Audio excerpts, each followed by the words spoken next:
Bismillahirrahmanirrahim. Assalamualaikum warahmatullahi wabarakatuh. Alhamdulillahi hamdan katsiran thayyiban mubarakan fi kama yuhibbu rabbuna wa yarda. Asyhadu an la ilaha illallah wahdahu la syarikalah wa asyhadu anna Muhammadan abduhu wa rasuluhu la nabiyya wa rasula ba'da.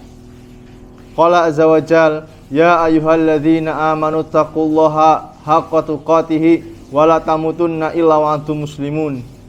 Wa qala ta'ala ya ayyuhan nasu taqu rabbakumul ladzi khalaqakum min nafsin wahidah wa khalaqa minha zawjaha wa batha minhuma rijalan katsiran wa nisaa wa taqullaha alladzi tasaaluna bihi wal arham innallaha kana 'alaikum raqiba. Jamaah salat asar yang senantiasa dirahmati oleh Allah Subhanahu wa taala. Alhamdulillah, pada tanggal 2 Ramadan ini kita masih diberikan kesempatan oleh Allah Subhanahu wa taala untuk melaksanakan kewajiban kita di antara kewajiban-kewajiban yang telah Allah wajibkan, yaitu menuntut ilmu syar'i.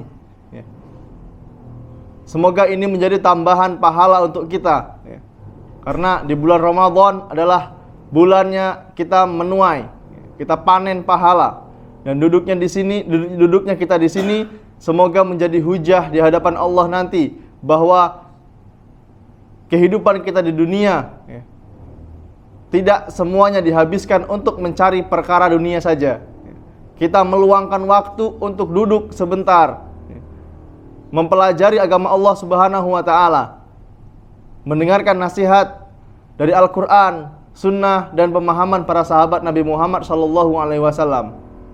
Dan ini merupakan salah satu wasilah atau perantara kita untuk menggapai surganya Allah Subhanahu wa taala. Karena Nabi Muhammad SAW beliau pernah bersabda, "Wa man salaka tariqan yaltamisuhu fihi ilman sahalallahu lahu bihi tariqan ilal jannah." Dan barang siapa yang berjalan dari rumahnya dalam rangka untuk menuntut ilmu, yaitu ilmu syar'i, maka Allah akan mudahkan jalan dia menuju surga. Ikhwani fiddin wa akhwati fillah rahimani wa rahimakumullah. Pada kesempatan sore hari yang berbahagia ini, kita melanjutkan pelajaran kita tentang kitab Tazkiyatun Nafs, penyucian jiwa, karya Syekh Ahmad Farid rahimahullah au hafizallah, semoga Allah menjaganya, yang membahas tentang cara penyucian jiwa yang sesuai dengan Al-Quran dan Sunnah. Kita masuk pembahasan yang ditulis oleh Syekh tentang bicara yang berlebihan. Bicara yang berlebihan. Beruntunglah orang-orang yang diberikan karunia oleh Allah untuk menjaga lisannya, tidak banyak ngomong kalau tidak perlu. Ini merupakan sebuah keistimewaan dari Allah Subhanahu wa taala. Karena ikhwani fiddin rahimani wa rahimakumullah, lisan kita ini, mulut kita termasuk nikmat yang paling besar yang Allah berikan kepada kita. Dan yang paling aneh. Kenapa disebut aneh? Bentuknya kecil, tapi besar ketaatan dan dosanya. Bentuknya kecil, tapi besar ketaatan dan dosanya. Karena apa? Tidak jelas mana itu kalimat kufur, mana itu kalimat iman, kecuali keluar dari lisan. Kecuali dengan kesaksian lisan. Karena keduanya tadi merupakan titik maksimum ketaatan dan kemaksiatan, yaitu keluar dari mana? Dari lisan.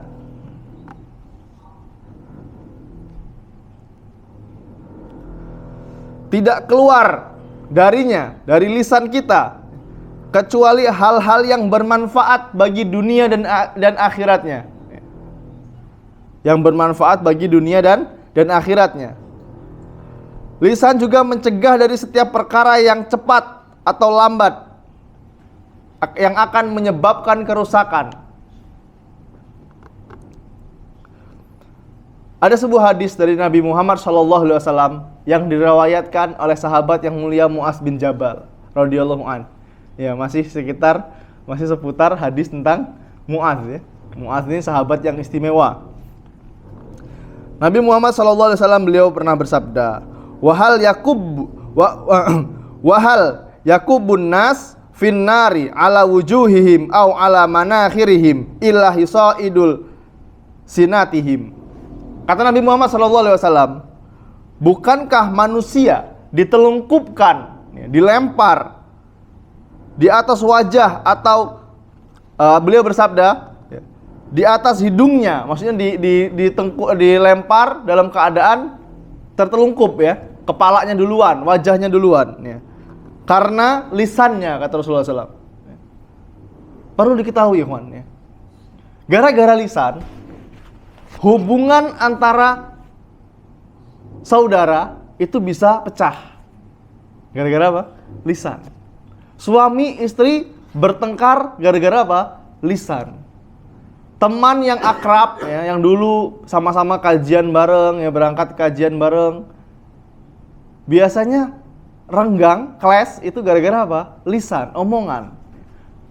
Terkadang kita menganggapnya bercanda, tapi tidak semua orang itu satu frekuensi sama kita ya kawan. Nggak semua orang tuh bisa diajak bercanda. Jadi harus hati-hati kawan. Ya kita nggak tahu suasana hati orang seperti apa, betul? Ya, tahu-tahu ngajak guyon ini, wah orang ini kurang ajar ini, ya. Ini gitu. Gara-gara apa? Lisan. Padahal sepele.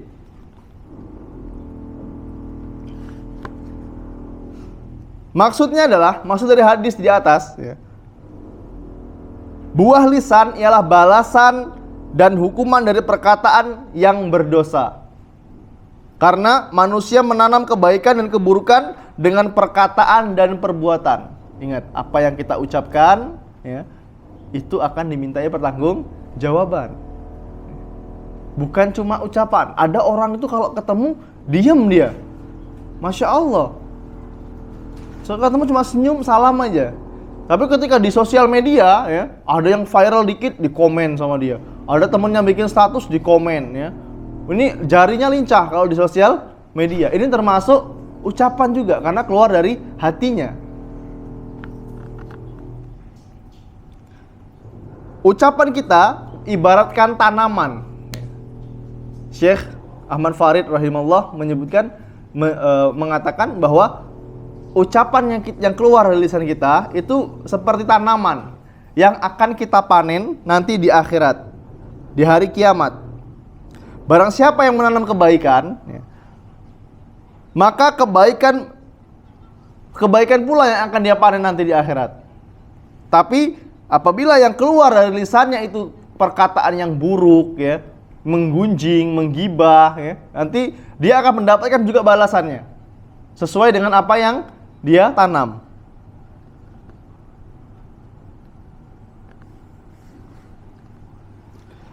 Secara kasat mata ya, hadis Mu'adz bin Jabal radhiyallahu an tadi menunjukkan hal yang paling banyak menjerumuskan manusia ke dalam neraka adalah apa?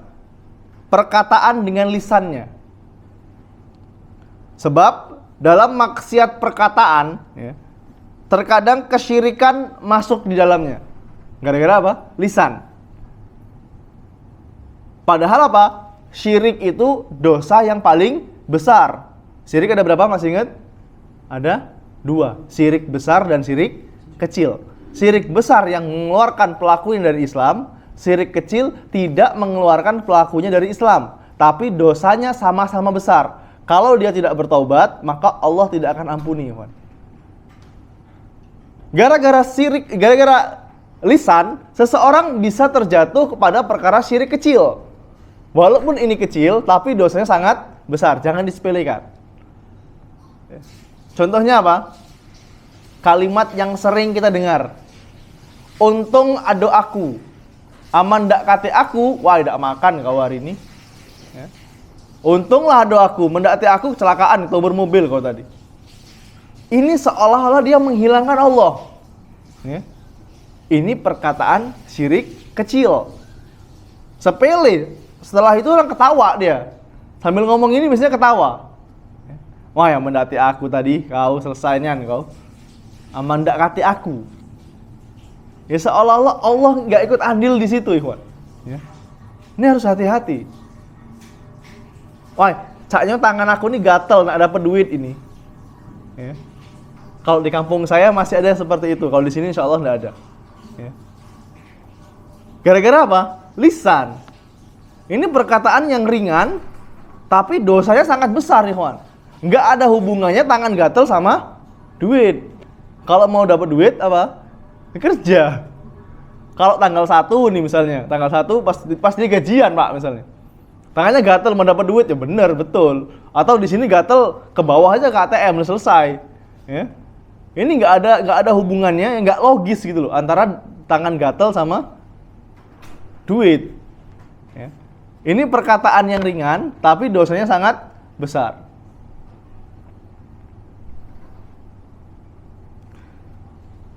Hadis di atas tadi yang sudah kita sebutkan, ya, masuk pula di dalamnya perkataan tentang Allah tanpa didasari dengan ilmu. Ngomongin Allah, ya, ngomongin agama Islam tanpa ilmu. Karena berbicara agama tanpa ilmu itu sohibnya kesyirikan, Pak. Bayangkan, ngomong agama tanpa ilmu. Ini merupakan sahabat dekatnya kesyirikan. Ya. Ngomongin agama tanpa ilmu contohnya apa? Contoh gampangnya ini, wah kalau Mas, yang bagusnya itu kalau sholat ba'diyah maghrib itu 8 rakaat, Mas. Ini perkara apa? Agama. Ah, masa 8 rakaat, Pak? Iya, Mas, tapi itu menurut saya bagus. Masa Allah akan mengazab kita gara-gara kita sholat? Kan nggak mungkin. Ini ngomong agama tanpa ilmu.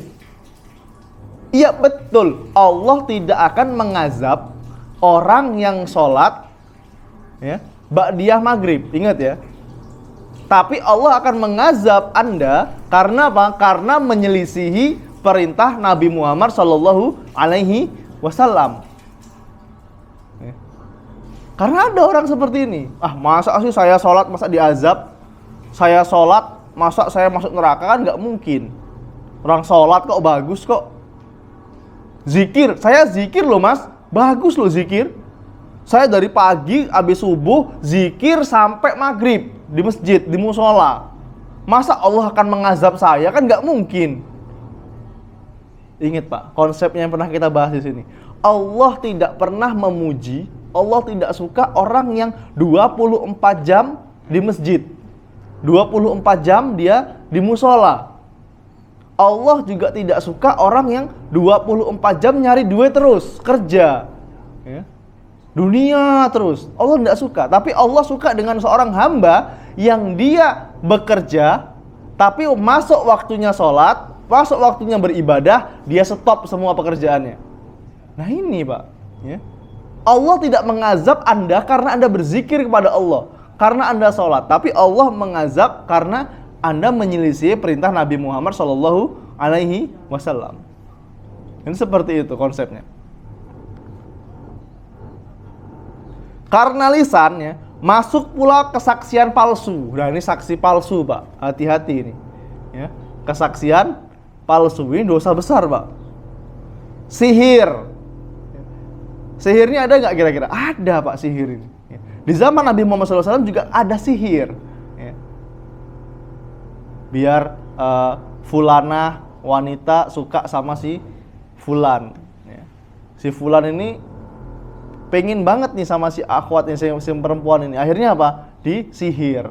Yang membuat wanita ini tergila-gila sama si laki-laki. Di Indonesia ini udah lumrah yang seperti ini, udah biasa orang menganggapnya ya. Pakai apa? Rambut, pakai foto ya. Hati-hati para muslimah ya. Jangan suka ngupload foto wajahnya. Ini bisa jadi sarana jadi sihir nanti. Ya dipelet nanti. Ya, bahaya ini. Biasanya sihirnya itu keluar mantra-mantra dari mana? Dari lisan, dari mulutnya. Dari lisan juga, ikhwan fillah rahimani wa rahimakumullah, keluarlah perkataan yang menuduh wanita muslimah itu berzina. Ini dosa yang sangat besar nih, Pak, ya. Menuduh wanita muslimah itu berzina.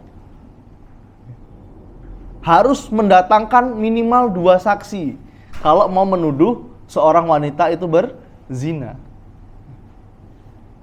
Dia muslimah, bagus, sholat kok, dituduh, oh dia ini pezina, dia ini. Oh, ini lisannya ini luar biasa ini, ya.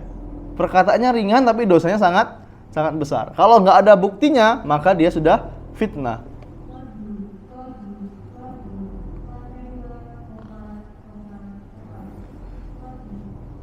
Dari lisan juga keluar perkataan apa? Dusta, bohong. Dari lisan juga keluar perkataan yang gibah. Nanti seolah akan dibahas secara terperinci tentang gibah. Kemudian namimah, ngadu domba. Di kelompok ini ngomongin si B. Pas main ke si B ngomongin si A. Akhirnya B sama A berantem. Nah, ini namanya namimah, adu domba.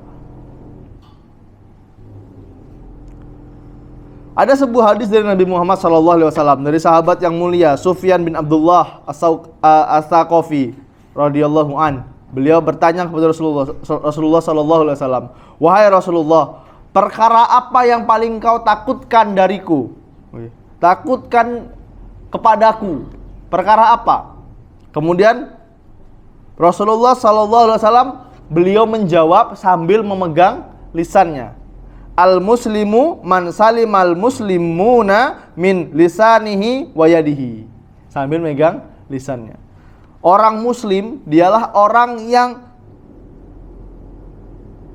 yang kaum muslimin lainnya itu selamat dari lisan dan tangannya. Baru disebut muslim sejati ini, ya. Ada orang, Pak, dia sholat, ya, ikut sholat ke masjid, ikut kajian, tapi lisannya ini pedes banget.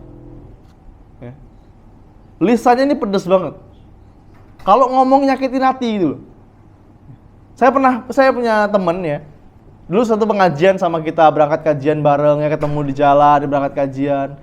Kok udah lama nggak kajian, Mas? Kenapa kamu nggak kajian? Ah, saya nggak mau lagi ke masjid itu loh. Kenapa? Karena si Fulan. Loh, kenapa dengan Fulan? Iya, dia tuh kalau ketemu saya selalu ngejek saya. Ya, ngejeknya gimana maksudnya?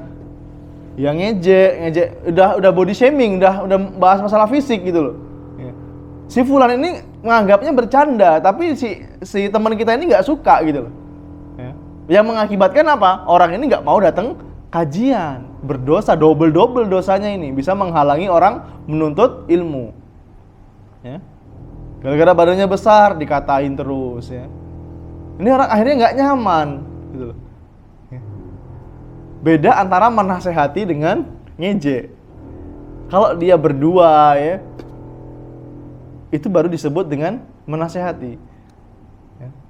Tapi kalau udah di tempat orang rame gitu kan, kesannya menasehati, tapi di tempat rame ini bukan menasehati, tapi ngejek, ya, merendahkan. Dan seorang muslim, ya, itu adalah muslim lain selamat dari lisan dan tangannya. Tangannya ini nggak usil, Pak, ya. Nggak ringan tangan. Kemudian dari Nabi Muhammad SAW beliau pernah bersabda, "Wa man kana yu'minu billahi wal yaumil akhir, falyakul khairan aw liyasmut." Barang siapa yang beriman kepada Allah dan hari akhir, falyakul khairan, berkatalah yang baik, aw liyasmut, atau diam. Nah ini, apalagi kita di bulan puasa, Pak. Jangan sampai pahala puasa kita bocor. Gara-gara apa? Gara-gara lisan. Dari lisan keluar perkataan dusta. Dusta ini bukan pas lagi ngobrol aja. Yang dagang di pasar, yang buka toko, nih hati-hati nih, ya. Karena kedustaan itu, kental di situ. Mbak lah, Pak, ini aku modal 8.000 ini, Pak. Padahal modalnya berapa? 4.000. Ya, untuk meyakinkan pelanggan tadi, ini banyak model seperti ini. Ambillah, boronglah, aku balik modal 8.000. Dusta dia. Kalau ngomong balik modal aja itu udah nggak mungkin ya. Karena buat apa dagang kalau nggak dapat untung? Logikanya kan gitu. Ya. Makanya tempat yang paling dibenci oleh Allah Subhanahu wa taala adalah pasar. Yang paling dicintai adalah masjid. Karena di pasar itu semua dosa itu terkumpul, Pak. Bukan berarti kita mengharamkan pasar ya. Tapi di situ adalah panjinya bendera syaitan itu ditancapkan di tengah-tengah pasar. Karena di situ ada riba, ada ya, apalagi zina, curang dalam timbangan, itu masya Allah. Ya, tuh beli gula di sana misalnya, ini nggak semua pasar ya, gula 1 kilo, ya, kata dia 1 kilo nih, bawa pulang ke rumah kita timbang lagi, mungkin cuma 900 gram. Ini ada yang seperti itu, udah dosa juga ini, ya.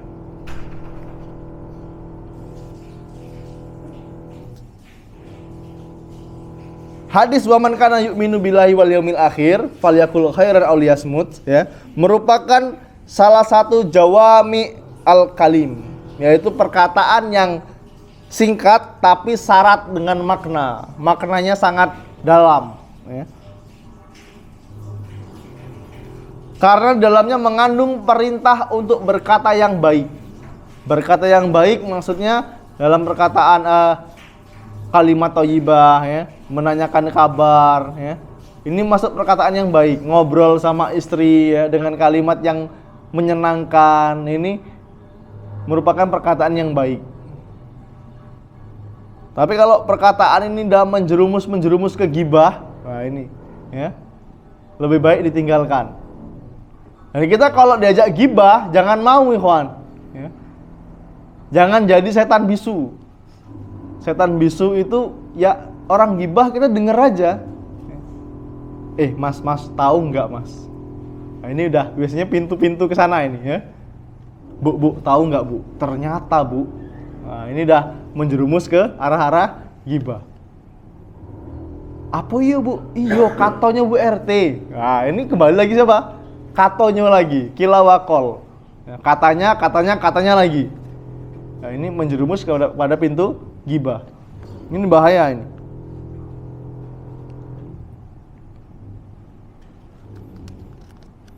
Semua perkataan kita pasti akan dicatat oleh malaikat, ikhwan. Ya. Allah Subhanahu wa taala berfirman, "Ma yalfidzu min qaulin illa ladaihi raqibun atid." Kata Allah Subhanahu wa taala dalam surat Qaf ayat yang ke-18. Tidak suatu ucapan pun yang diucapkannya, melainkan ada di dekatnya malaikat pengawas yang selalu hadir. Ya. Malaikat yang selalu mencatat perkataan kita, baik yang terucap ataupun di dalam hati. Ya. Mungkin kalau ketemu udah masya Allah, ahlan wa sahlan, barakallahu fik, tapi dalam hatinya tidak suka. Ini bahaya ini.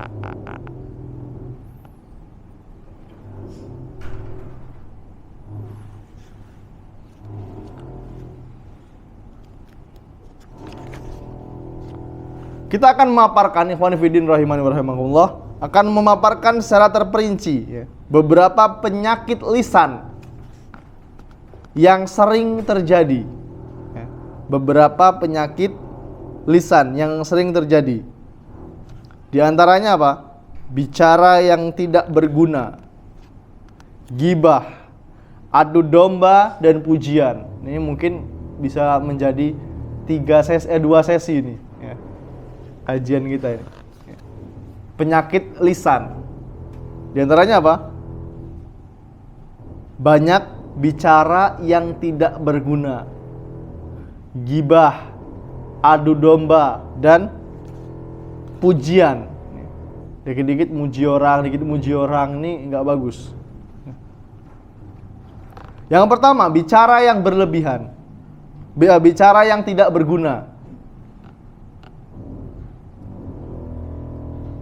Ikhwani fiddin rahimani wa rahimakumullah, modal seorang muslim ya, seorang hamba, yang pertama ialah waktunya. Karena waktu ini ibaratkan pedang, seperti batu es juga. digunakan atau nggak digunakan bakal habis juga waktunya. Selagi dia memakai waktunya untuk sesuatu yang tidak berguna, dan tidak untuk menginvestasikan pahala akhirat, sungguh dia telah menyia-nyiakan modalnya.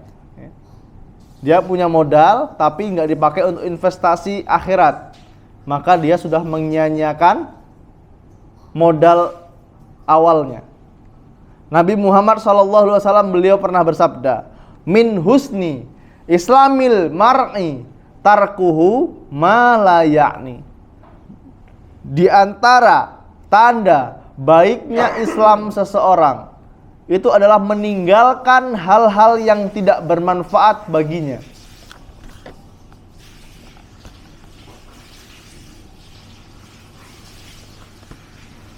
Faktor pendorong untuk berbicara yang tidak ada manfaatnya, dialah bersikeras ingin mengetahui sesuatu yang dia butuhkan, yang dia tidak butuhkan maksudnya. Mengisi waktu dengan menceritakan kondisi yang tidak berguna. Cara menanggulanginya gimana? Cara menanggulanginya adalah dia harus mengetahui bahwasanya setiap hembusan nafasnya merupakan modal awal, modal utama yang paling besar. Lisannya merupakan jaring yang bisa ia gunakan untuk memburu kebaikan. Nah ini. Sedangkan menyia-nyiakannya merupakan kerugian yang nyata, yang jelas.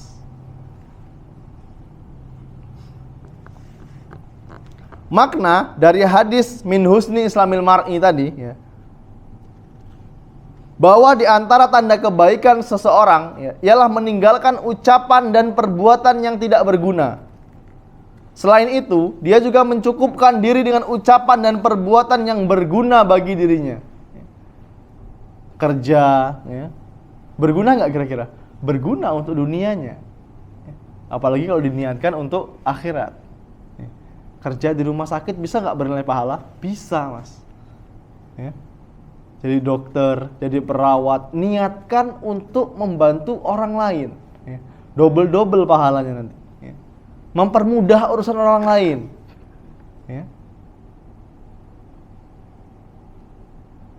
Ini merupakan sesuatu yang berguna. Makna berguna di sini adalah yang berkaitan dengan perhatian, yaitu yang maksud dengan tuntutan. Yakni, berguna, yakni itu artinya apa? Berguna. Artinya perhatian yang sungguh-sungguh terhadap sesuatu. Harus menfokuskan dengan hal-hal yang benar-benar dia harus menimbang ini kira-kira bermanfaat nggak untuk saya.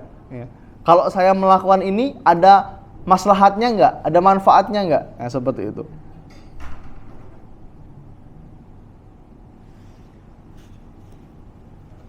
Definisi pembicaraan yang tidak berguna adalah misalnya seseorang berbicara sesuatu, tapi seandainya dia pun diam, dia tidak berdosa serta tidak membahayakan kondisi dia dan hartanya. Contohnya, ketika duduk sama teman, dia menceritakan, oh saya kemarin ke luar negeri mas. Cerita dia buka obrolan, saya ke luar negeri, saya melihat jembatan, saya melihat sungai. Seandainya orang ini diam, maka dia nggak berdosa. Seandainya dia ngomong, dia juga nggak berdosa. Tapi biasanya kalau ngomong seperti ini ditambahi dengan bumbu-bumbu kedustaan.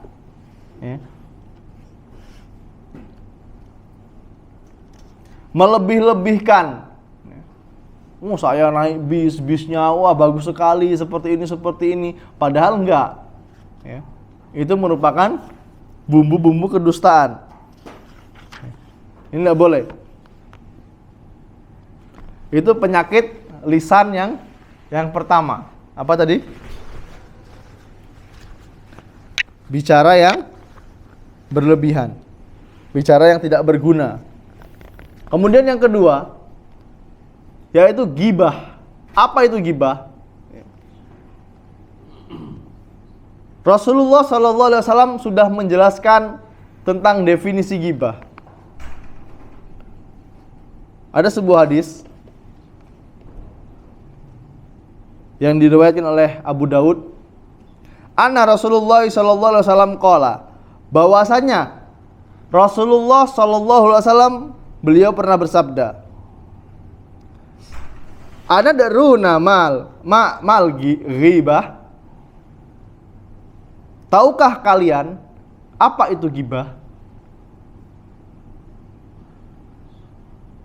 Kemudian para sahabat menjawab, Allah dan Rasulnya yang lebih mengetahui. Allah wa rasuluhu a'lam.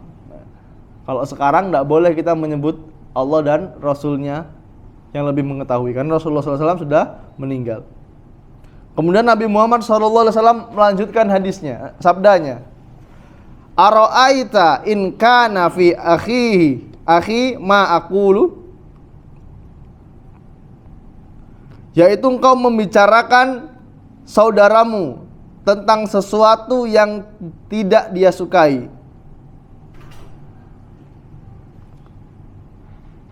Kemudian para sahabat ada yang bertanya, in kana fihi ma taqulu faqad ikhtabatahu. Bagaimana jika apa yang aku bicarakan itu memang benar adanya? Kemudian Nabi Muhammad SAW menjelaskan, jika yang engkau bicarakan itu memang ada pada saudaramu, maka engkau telah menggibahnya. Dan jika tidak ada padanya, berarti engkau telah melontarkan tuduhan dusta kepadanya. Ya, sudah berdusta atas nama dia. Ini definisi apa? Ghibah. Engkau membicarakan tentang saudaramu yang dia tidak menyukainya, walaupun itu jelas ada pada dirinya. Ya. Wah, si fulan itu tangannya 6, jarinya 6 misalnya. Jari kanannya 6. Ini fakta real, ada pada dirinya, ya, ada pada suatu saudara kita. Tapi kalau dia dengar nih, dia nggak suka dia diomongin, gitu loh. Maka dia sudah melakukan apa? Ghibah. Kalau tidak ada pada dirinya, ya, ternyata jarinya 5. Dia ngomongin orang itu jarinya berapa? 6. Maka dia sudah berdusta. Dia tuh beli mobil tuh hasil korupsi dia. Padahal enggak. Maka dia sudah berdusta. Walaupun itu hasil dia korupsi, bukan urusan Anda. Waktu kita ini, Pak, kalau ngurusin untuk dosa-dosa kita aja nggak cukup. Ngapain mau tahu urusan orang lain? Mau tahu urusan rumah tangga orang lain? Buat apa? Manfaatnya apa? Nambah keimanan nggak kira-kira? Mau tahu isi dapurnya orang lain, kira-kira menambah keimanan kita nggak kira-kira? Ya. Inilah bisa menjerumus pada ghibah. Tapi ikhwan fillah rahimani wa rahimakumullah, ada ghibah yang diperbolehkan. Ada 6 poin ghibah yang diperbolehkan. Nah, ini harus kita ingat, ya. Yang pertama, ya, poin yang pertama, pengaduan. Dalam rangka untuk apa? Pengaduan. Orang yang dizolimi boleh mengadu kepada pemimpin atau siapa saja yang memiliki kekuasaan atau kemampuan untuk meluruskan orang yang menzoliminya. Misalnya, ya, kalau di daerah kita ini di Indonesia, ya, kita melapor ke kantor polisi misalnya. Si fulan tetangga kita ternyata mencuri ternak kita, misalnya nyuri ayam. Kita merasa apa? Terzolimi, kan? Kita lapor. Pak, saya mau melapor. Lapor apa ini? Apa perkaranya apa? Saya punya ayam saya dicuri oleh tetangga saya. Atau kalau pencurian terlalu tinggi lah, ya, kita ngelapor ke Pak RT lah. Pak RT, saya merasa terzolimi Pak RT. Loh kenapa ini? Tetangga saya itu kalau menghidupin musik besar banget Pak RT ya. Musiknya keras ya, pakai speaker yang besar. Akhirnya anak saya ya, ibu saya lagi sakit terganggu. Nah ini ya. Itu jelas adanya. Tetangganya ini tidak ada di depan Pak RT. Maka secara zahir orang ini sudah menggibahi. Padahal ini bukan termasuk gibah ya. Poin yang pertama apa tadi? Dalam rangka untuk mengadu ya. Itu yang pertama. Yang kedua, permohonan bantuan untuk mengubah perkara mungkar dan orang yang bermaksiat ke jalan yang benar. Dia berkata kepada orang yang diharapkan, yang dia mengharapkan dia mampu untuk merubahnya, membantunya. Si fulan telah melakukan ini, cegahlah dirinya. Maksudnya apa? Kita punya saudara, ya, punya sepupu misalnya, ini melakukan kemungkaran, melakukan kemaksiatan, dan kita nggak berani untuk menegurnya. Kita bisa lapor orang, minta bantuan orang yang dituakan di keluarga kita. Ini contoh ya, ini contoh. Ya. Minta bantuan kepada orang yang dituakan di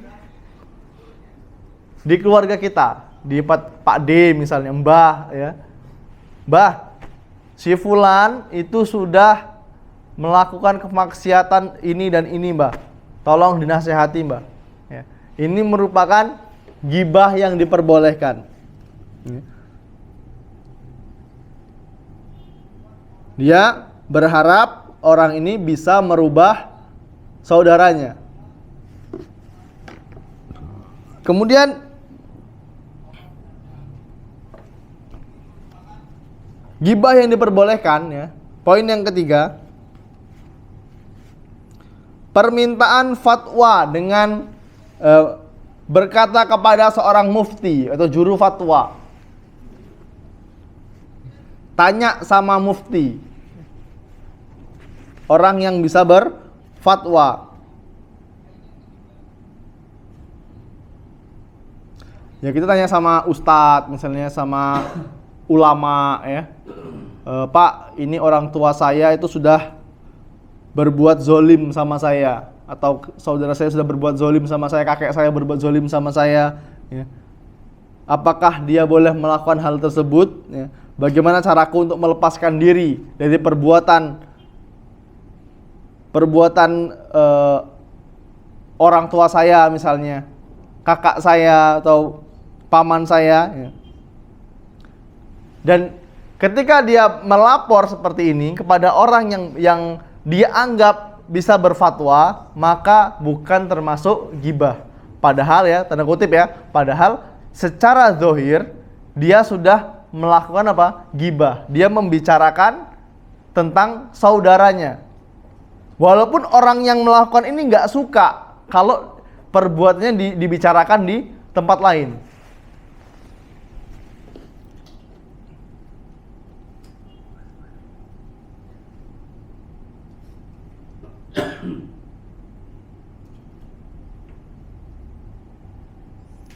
Itu poin yang ketiga.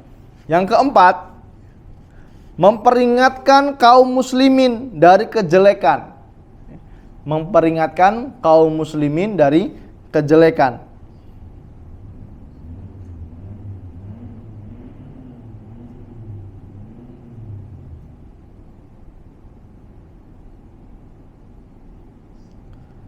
Contohnya apa?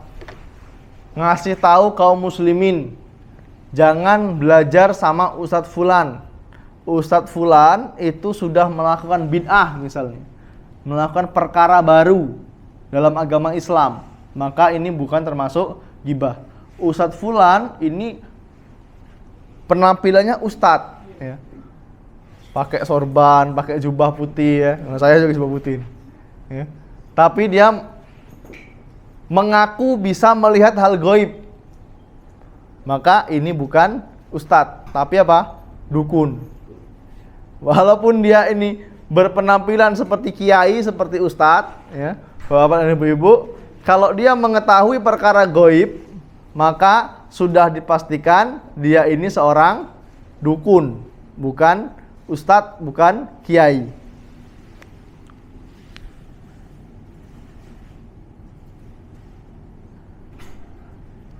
Maka yang seperti ini bukan termasuk ghibah. Di tempat umum kasih tahu, Bapak ibu-ibu jangan belajar sama Ustadz Fulan, karena Ustadz Fulan itu melakukan perbuatan seperti ini. Dia sudah sholat ba'diyah subuh misalnya. Tidak ada sholat ba'diyah subuh. Ya.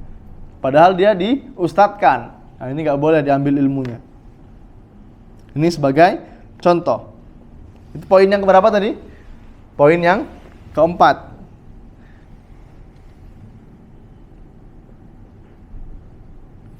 Poin yang kelima, ya, terus terang dengan kefasikan atau bid'ahnya. Menjelaskan, ya, misalnya menjelaskan tentang minuman keras, mencegah orang, ya, menjabat kekuasaan yang batil. Ya. Dia melakukan bid'ah, melakukan kemaksiatan, tapi dia pengen jadi pemimpin, maka ini tidak boleh. Dan kita boleh memperingatkan kaum muslimin, ya, tentang perbuatannya.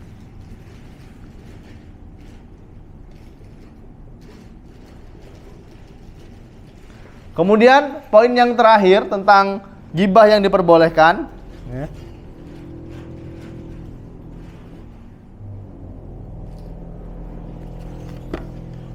Ghibah yang diperbolehkan, dia memberikan contoh bentuk fisik. Misalnya saya sama Bang Zul misalnya, Bang Zul, kenal sama Zaki nggak misalnya? Kenal sama Mas Joko nggak? Oh, Joko mana? Joko yang itu loh, yang tinggi, ya, rambutnya agak keriting. Nah, ini bukan ghibah, ya, sebagai menjelaskan bentuk fisik secara spesifik lagi.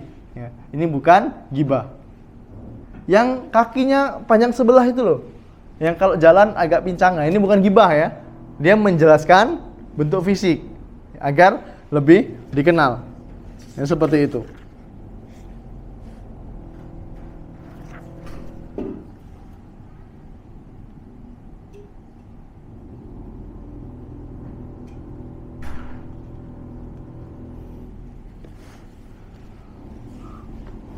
Perkara ghibah, Allah Subhanahu wa taala sudah menjelaskan dalam Al-Qur'an.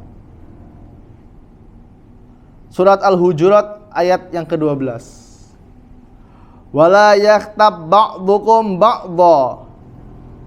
Ayuhibbu ahadukum ayyakula lahma akhihi mayitan fakarihtumuh. Wattaqullah innallaha tawwabur rahim.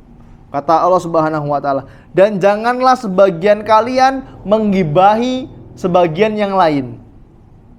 Sukakah kalian? Ini Allah tanya nih, apakah kalian suka, ya, kalian memakan daging saudaramu yang sudah mati, makan bangkai? Bayangkan ikhwan, makan bangkai pun kita udah jijik, apalagi bangkai manusia, bangkai saudara kita sendiri. Diibaratkan seperti itu oleh Allah. Wattaqullah, bertakwalah kalian kepada Allah. Innallaha tawwabur rahim. Sesungguhnya Allah Maha penerima taubat dan lagi Maha penyayang.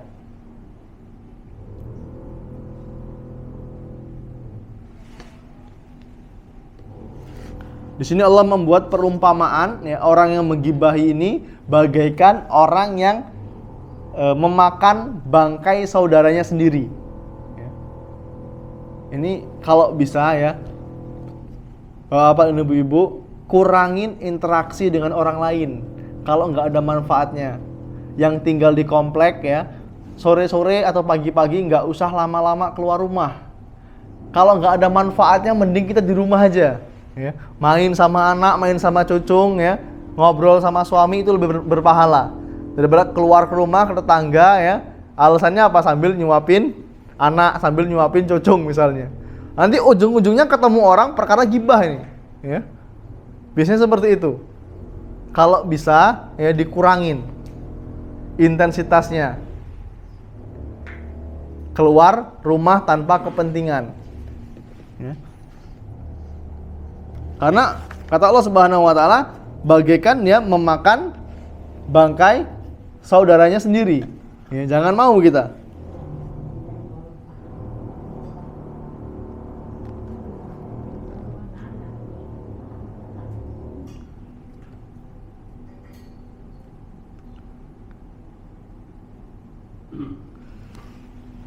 Karena dari Ummul Mukminin Aisyah radhiyallahu an, ya.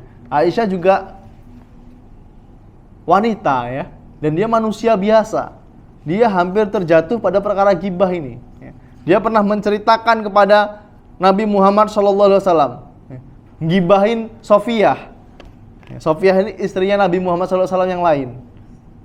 Sofiyah itu seperti ini. Ya. Ah dia tuh gini. Dijelek-jelekkan Sofiyahnya di depan Nabi Muhammad Shallallahu Alaihi Wasallam. Apa kata Rasulullah SAW? Ma uhibbu anni hakitu ahadan wa annali kaza wa kaza. Aku tidak suka engkau menceritakan seseorang, meskipun aku diberi harta. Aku tidak suka, kata Rasulullah SAW, engkau menceritakan seseorang. Ini nggak ada manfaatnya.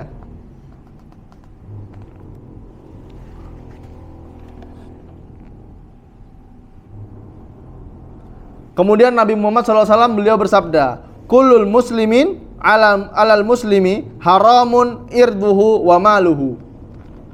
Setiap muslim haram mengganggu kehormatannya, mengganggu kehormatan dan harta bendanya bagi muslim yang lainnya. Berarti hukum asalnya kehormatan kita, harta kita, darah kita ini haram.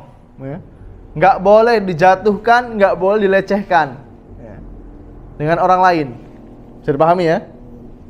Ini nggak boleh kita menceritakan ya, menjatuhkan kehormatan saudara kita, menjatuhkan wibawanya, nggak boleh.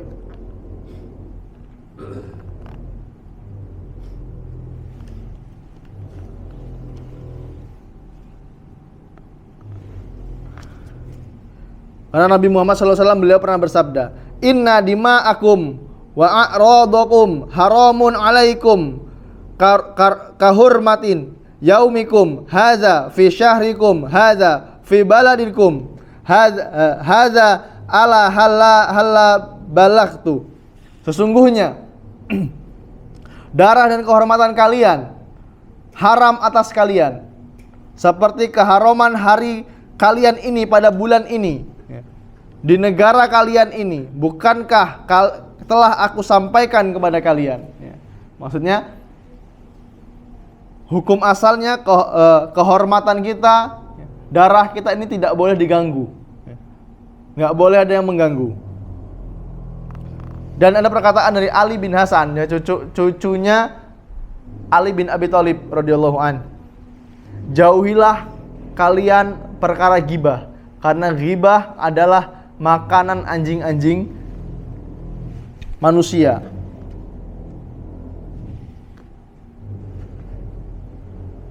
Jadi ikhwan fillah rahimani wa rahimakumullah, makna ghibah ialah seseorang membicarakan orang lain yang tidak ada di tempat dengan sesuatu yang dia benci jika dia tahu.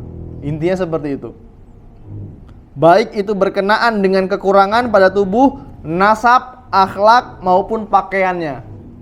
Ah, si fulan itu ya, Mas, fulan itu Mas, dia itu kalau pakai baju itu jelek terus Mas. Perkaranya apa ya? Masalahnya apa kok kamu ngomongin si fulan ini bajunya jelek? Padahal si fulan tidak ada di depan kita. Maka ini sudah termasuk ghibah. Bagaikan apa? Bagaikan memakan bangkai saudaranya sendiri. Baik itu pada bagian tubuh, ya, nasab, akhlak, dan pakaiannya. Kalau tubuh tadi apa yang diperbolehkan? Sebagai perjelas, untuk memperjelas. Tapi kalau ngomongin, Mas, itu tuh Mas, si fulan itu kupingnya agak ini loh Mas, kupingnya tuh panjang sebelah itu kayaknya Mas. Ini bukan untuk memperjelas, tapi ini ghibah. Ya. Beda dengan orang yang, Mas, tadi dapat salam sama Mas Joko. Joko yang mana ya? Joko itu loh Mas yang tinggi, yang kupingnya agak panjang sebelah. Nah, ini bukan gibah, ya. Harus bisa dibedakan. Dan sejelek-jeleknya gibah, ikhwan, ya, ada yang lebih jelek lagi, yaitu orang yang pura-pura zuhud. Pura-pura zuhud. Zuhud itu apa? Zuhud itu meninggalkan segala sesuatu yang tidak bermanfaat untuk akhiratnya, ya, yang nggak ada manfaatnya, dia meninggalkan. Misalnya apa? Dia menyebut-nyebut, kemudian dia berkata, Alhamdulillah, ya, Alhamdulillah, segala puji hanya milik Allah. Ini pura-pura zuhud nih, ya. Untuk menemui para penguasa, ya, dan bekerja keras untuk mencari harta dunia, ya. Dia seolah-olah ngomongin orang untuk seolah dia merendahkan diri, padahal dia ingin meroket. Paham nggak? Maka ini sudah gibah. Ini banyak ya contoh-contoh perbuatan yang seolah-olah zuhud tapi sebenarnya tidak, ya. Alhamdulillah, aku bersyukur kepada Allah, ya. Aku berlindung kepada Allah dari sedikitnya rasa malu. Ini ngomongin orang nih, ya. Ngomongin orang nih. Orang ini mungkin dia melakukan kemaksiatan, ya. Mungkin dia pacaran, ya, dia buka aurat. Kemudian si fulan ini ngomong sama temennya, fulan A ngomong sama fulan B. Alhamdulillah, ya, aku berlindung kepada Allah, ya, dari sedikitnya rasa malu, nggak kayak orang tadi. Ini dia sudah gibah. Padahal kenal nggak sama orang ini? Nggak kenal dia, ya. Maka ini sudah gibah. Kemudian apa sih hal-hal yang mendorong seseorang untuk melakukan gibah? Hal-hal yang mendorong seseorang untuk melakukan gibah. Yang pertama, untuk menyembuhkan amarah. Orang ini bisa melakukan gibah dalam rangka untuk menyembuhkan amarah. Contohnya apa? Ada berita baik yang tersebar, ya, antara satu orang kepada orang lainnya, yang hal itu menyebabkan salah satunya marah, nggak suka dia temennya mendapat kebaikan, ya. Temennya punya mobil baru, dia nggak suka, ya. Akhirnya amarahnya apa? Muncak. Timbullah dia ngomong sama orang lain, Mas, Dio tuh Mas beli mobil tuh hasil korupsi, sudahlah tahu aku, ya. Padahal dia beli mobil dari hasil jual sawah di kampung misalnya. Akhirnya dia puas karena sudah menyebarkan berita yang bohong, ya. Jadi seperti itu. Itu hal-hal yang mendorong dari gibah. Kemudian yang kedua, basa-basi. Basa-basi dan membantu teman. Misalnya apa? Apabila teman-temannya asyik membicarakan aib orang lain, dia melihat kalau dirinya memutus pembicaraan, tentu mereka keberatan dan akan meninggalkannya. Karena itu, dia pun membantunya dan memandang hal itu sebagai merupakan persahabatan yang baik. Berempat, Fulan A sama Fulan B sama Fulan C gibah. Kalau dia nggak ngikut gibah, ya, Fulan D nggak ikut gibah, ya, akhirnya temennya tiga ini nggak mau temenan lagi. Akhirnya apa? Ikut ngomongin orang. Ini faktor-faktor yang dapat membawa pada gibah.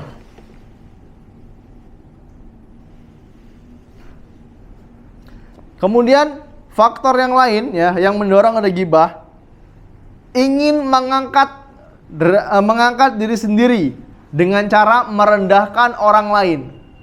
Mengangkat diri sendiri dengan cara merendahkan orang lain. Dia berkata, si fulan itu tuh bodoh dia. Pemahaman agamanya tuh lemah. Ya. Dengan perkataan tersebut, ya, ia bertujuan mengutamakan dirinya. Seolah-olah dia ingin mengatakan bahwa dirinya itu lebih pintar daripada si fulan.